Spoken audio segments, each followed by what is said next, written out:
여러분, 우리가 신앙생활 할 때 참 중요한 것이 있습니다. 그것은 바로 균형을 잘 잡는 신앙생활입니다. 균형 잡힌 신앙생활.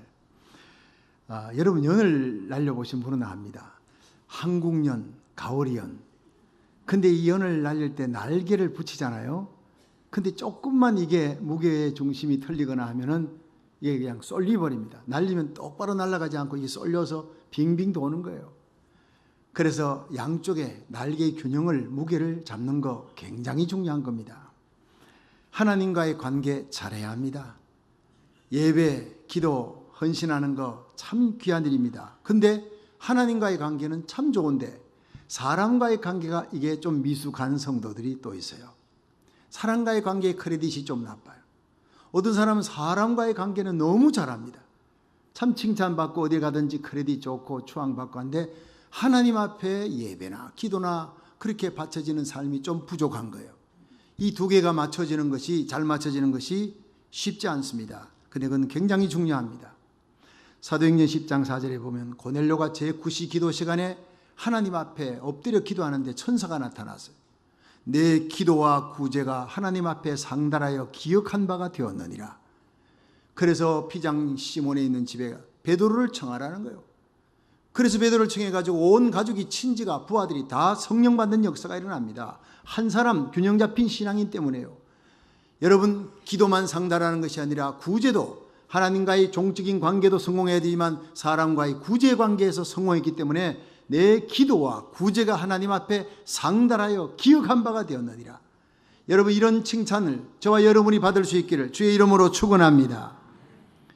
오늘 본문 사무엘상 2장 26절에 보면 아이 사무엘이 점점 자라매 여호와와 사람들에게 은총을 더욱 받더라 했어요. 여호와께만 은총 받는 것이 아니라 사람들에게도 은총을 받더라 했어요. 우리가 신앙생활 잘하면 여호와와 사람들에게 은총을 더욱 받는 역사가 일어납니다.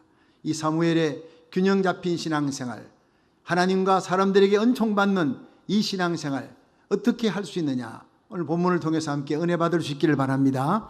첫 번째로, 섬기는 사람이 하나님과 사람들에게 더욱 은총을 받습니다. 우리 사무엘상 2장 18절 읽습니다. 시작. 사무엘이 어렸을 때에 세마포 에봇을 입고 여호와 앞에 섬겼더라. 아멘. 여러분, 사무엘이 여호와 앞에 잘 섬겼습니다. 섬기는 건 서비스, 예배입니다. 예배에 성공하는 성도 되시기를 축원합니다.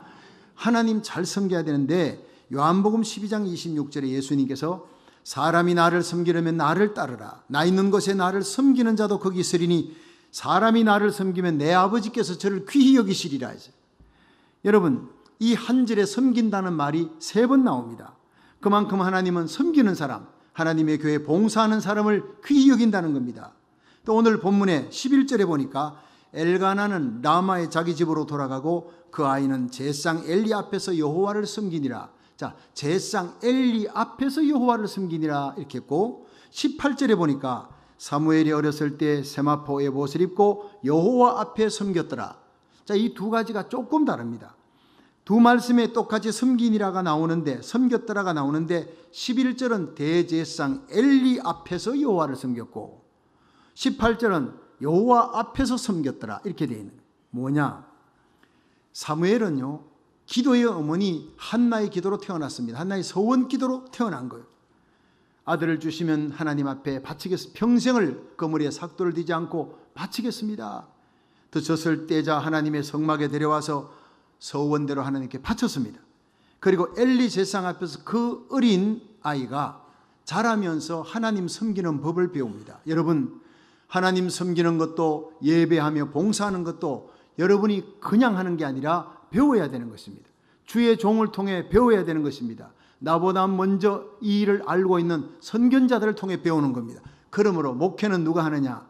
목회는 장로님, 권사님, 안수집사님이 한다 하는 이런 얘기가 있습니다. 왜 교회에서 항존 육분자를 세우느냐?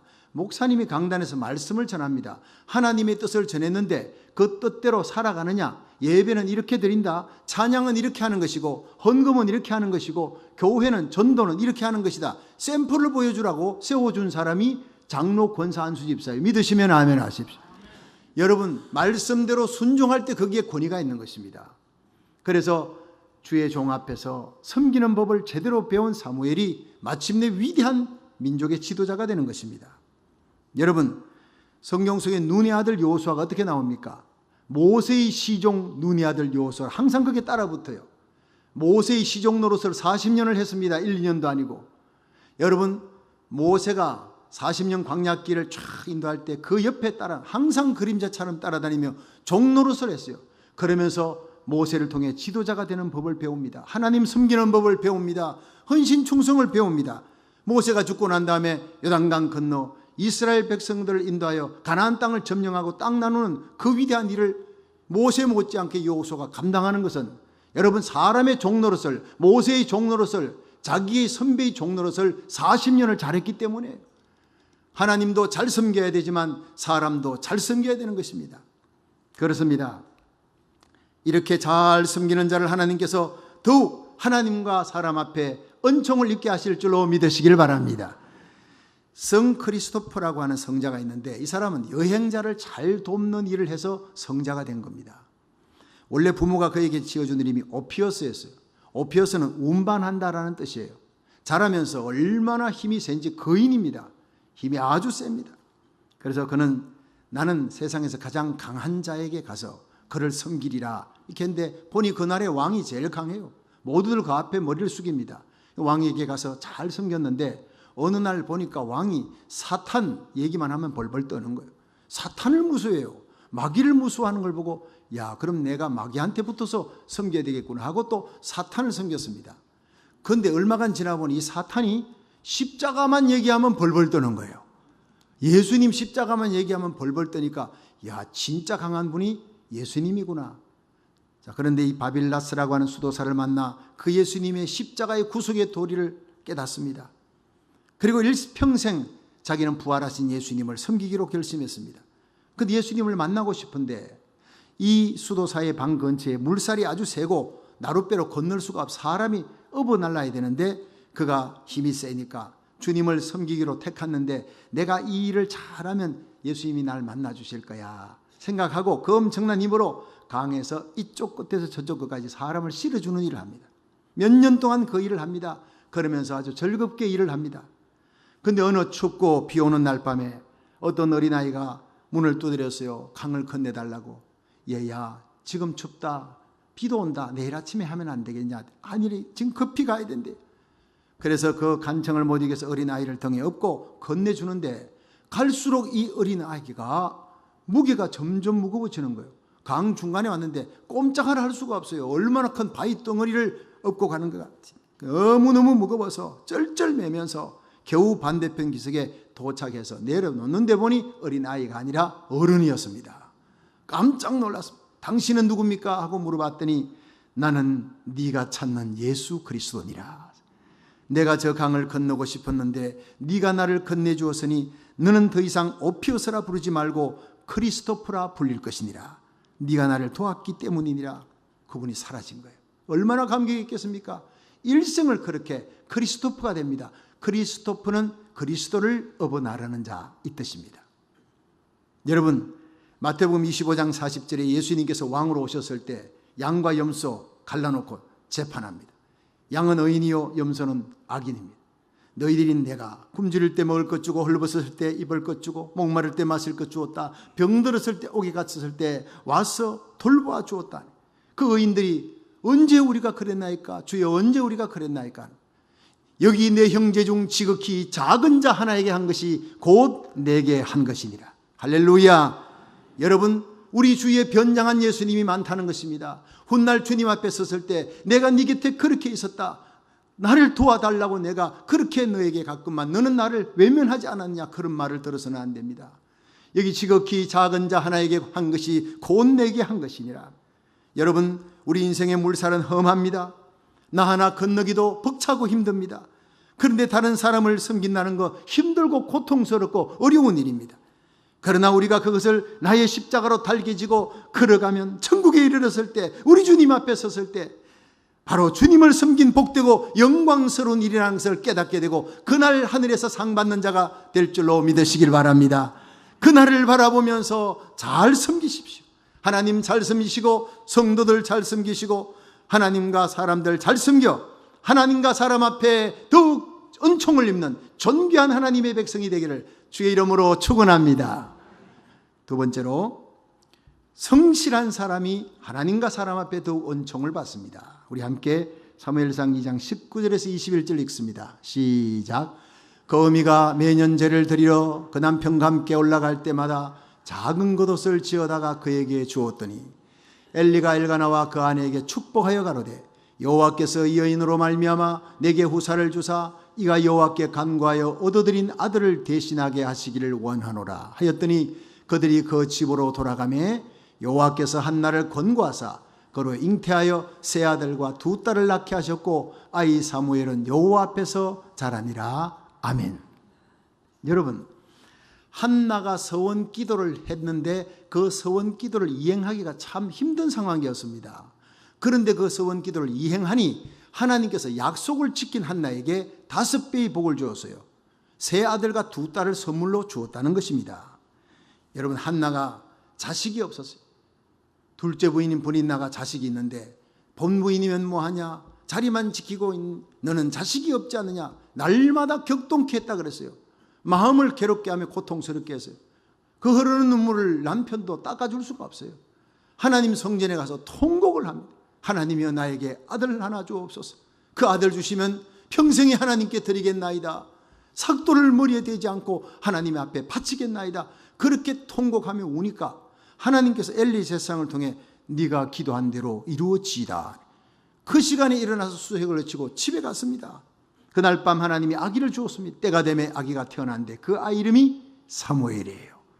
하나님이 나의 기도를 들으셨다라는 그 기도의 응답으로 사무엘을 받고 얼마나 기뻤습니까? 그런데 젖을 뗀 후에 하나님 앞에 바칠 때, 성막에 있는 제사장에게 갖다 바칠 때 얼마나 괴로웠겠습니까? 여러분, 존경받는 제사장들이 아니면 깡패 같은 제사장 홈니 비느하사가 이미 온 이스라엘에 소문이 났어요. 진흙탕 구덩이 속에 내 자식을 밀어넣는 것과 같습니다. 이미 92세가 넘은 엘리 제사장은 분별력을 잃어버렸어요. 한나가 하나님 앞에 눈물 흘려 기도하는데 그 기도하는 모습을 보고 술 취했다고 독주를 언제까지 마시겠느냐, 기도하는 것과 술 마신 것도 구별 못하는 자기 자식이 범죄했지만 그 범죄를 그냥 놔두고 달래도요 그냥 꾸짖는 것이, 호되게 꾸짖어야지. 호되게 내 아들아 내게 들리는 소문이 좋지 아니하니 이래가지고 됩니까? 결국 한날 한시에 그 엘리 제사장도 목 부러져 죽고 두 아들 홈니 비나서 죗값으로 죽고, 며느리는 이가봇 외치면서 죽고 온 가족이 멸문지하가 되는, 하나님이 보실 때 멸망하는 그 집안으로 자식을 거기다가 밀어넣는다는 것은 너무나 괴로운 일이에요. 보통 우리 같으면 상황유리를 갖다 댑니다. 하나님, 저 때였지만 얘가 아무것도 모르고 저 엘리 제사장 혼잎이 나서 거기는 두렵습니다. 우리 아이가 어떻게 자라겠습니까? 나이가 좀 든 후에 스스로 믿음을 지키고 분별력이 있고 그런 때가 되면 내가 약속을 지키겠습니다. 이렇게 할 수 있을 거예요. 그런데 그 상황윤리 되지 아니었어요. 핑계되지 아니었습니다. 변명하지 아니었습니다. 하나님께 약속한 것은 상황과 또 어떤 어려움 속에서도 하나님께서 지켜줄 줄 믿고 약속을 지키는 것입니다. 할렐루야. 이게 한나의 신앙. 이걸 성경은 성실한 자라.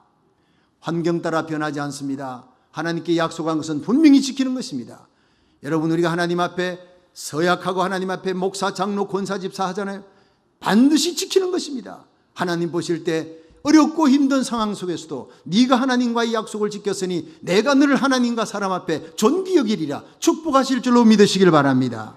여러분, 이 한나의 성실함을, 그 믿음을 사무엘이 본받았다는 거예요. 사무엘상 8장 4절에 보면 이스라엘 모든 장로가 모여 라마에 있는 사무엘에게 나아가서 이르되 보소서, 당신은 넓고 당신의 아들들은 당신의 행위를 따르지 아니하니 열방과 같이 우리에게 왕을 세워 우리를 다스리게 하소서 한지라. 여기서요, 이스라엘 모든 장로들이 사무엘 앞에 와서 당신은 내가 평생을 지켜보니 The man of God, 하나님의 사람입니다. 당신은 말한 것을 그대로 실천하는 정말 성실한 사람입니다. 그러나 당신의 아들들은 그렇지 않습니다. 말과 행동이 틀립니다. 그러므로 왕을 세워주십시오. 당신의 시대는 가고 늙어 죽으면 이 땅은 누가 다스립니까? 왕을 세워주세요. 여러분, 그 말에서 사무엘은 아들들과 달랐다는 것은 당신은 말한 대로 실천했다는 거예요. 인정받았다는 것입니다. 여러분, 그 성실한 믿음이 바로 어머니 한나에게서 물려받은 것입니다. 성실이라고 하는 말의 한자가, 성자가 정성성자예요. 정성성자를 말씀 언변에 이룰 성자를 붙인 것입니다. 내가 말한 것은 반드시 지킨다. 내가 말한 것은 반드시 실천에 이룬다. 즉 자기 양심에 충실하다는 것. 내 양심이 말하는 대로, 내 양심을 통해 하나님이 말씀하시는 대로 나는 반드시 그 뜻을 따른다. 이것이 바로 성실이라는 거예요. 여러분, 사도행전 23장 1절에 사도 바울이 외칩니다. 여러분 형제들이여, 내가 범사의 양심을 따라 지금까지 하나님을 섬겼노라. 바울의 신앙은 범사의 양심을 따라 하나님 섬기는 신앙이에요. 여러분, 하늘 우러러 한 점 부끄러움이 없는, 양심에 부끄러움이 없는 그런 삶을 살아가는 사람을 하나님은 성실하다고 인정합니다. 빌립보 1장 20절에 바울은 고백합니다. 나의 간절한 기대와 소망을 따라 아무 일에든지 부끄럽지 아니하고, 이 말만큼 하기 쉬운 말도 없고 이 말만큼 지키기 어려운 말도 없습니다. 양심에 부끄러움이 없는, 나의 간절한 기대와 소망이 있다. 그것은 아무 일에든지 부끄럽지 않게 살다가 우리 주님 앞에 서는 것이라.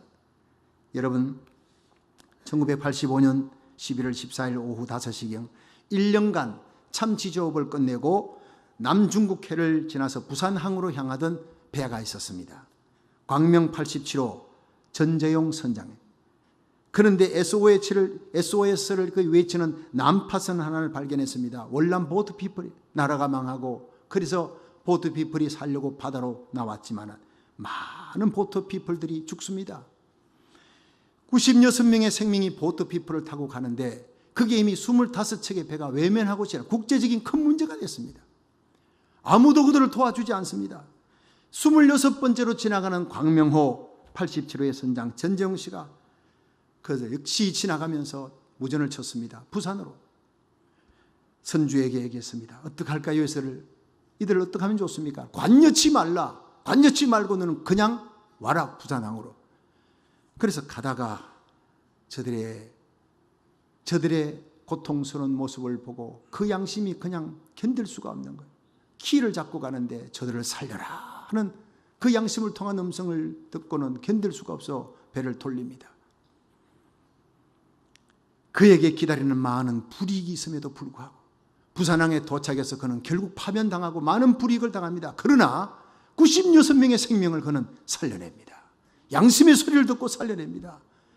여러분, 오늘 이 예배를 통해 선한 양심을 통해 들려오는 하나님의 음성을 듣고 우리 인생의 뱃머리를 하나님께로 돌리기를 주의 이름으로 축원합니다.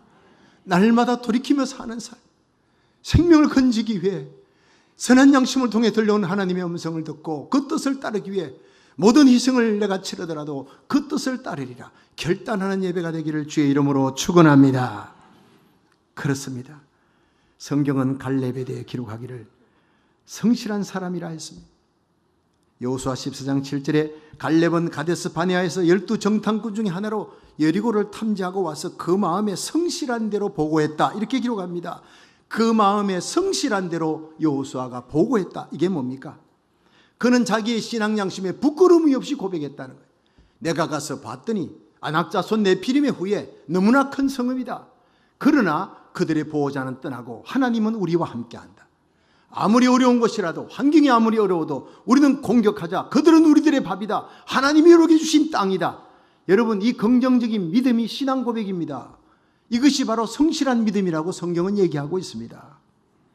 결국 갈렙은 그 나이 85세가 되었지만 아무도 가기를 꺼리는 헤브론 땅을 향해 여호수아에게 얘기합니다. 오늘날 내 나이 85세로 돼 모세가 나를 보내던 45년 전과 같이 오늘날 오히려 강건하니 나의 힘이 그제나 지금이나 일반이라 이 산지를 내게 주십시오. 아무도 가려고 하지 않는 헤브론 산지를 내게 주십시오. 그곳에는 아낙 사람들이 있고 그 성읍들은 크고 견고할지라도 여호와께서 혹시 나와 함께 하시면 내가 필경 여호와의 말씀대로 그들을 쫓아내리리라. 나는 승리합니다. 당당히 외치고 있습니다. 이것이 바로 하나님 보시기에 성실한 사람의 모습인 줄로 믿으시기 바랍니다. 세월이 45년 지나도 변함없는 신앙입니다. 이런 사람을 통해 하나님은 헤브론을 점령케 하시고 갈렙의 후손 온니엘이 이스라엘의 첫 번째 사사가 되는 거예요. 여호수아의 후손이 아니라 갈렙의 후손에서, 제2인자 갈렙의 후손에서 왕적인 존재 사사, 첫 번째 사사가 나온 이유가 무엇입니까? 하나님 앞에 성실했기 때문에. 여러분, 우리는 신앙 양심에 부끄러움이 없이 행하는 성실한 사람이 되어 하나님과 사람에게 더욱 은총을 받다가 우리 주님 만나시기를 주의 이름으로 축원합니다. 마지막 세 번째로, 이기는 사람이 하나님과 사람 앞에 더욱 은총을 받습니다. 우리 사무엘상 2장 22절에서 26절 읽습니다. 시작. 엘리가 매우 늙었더니 그 아들들이 온 이스라엘에게 행한 모든 일과 회막문에서 수종드는 여인과 동침하였음을 듣고 그들에게 이르되 너희가 어찌하여 이런 일을 하느냐? 내가 너희의 악행을 이 모든 백성에게서 뒀노라.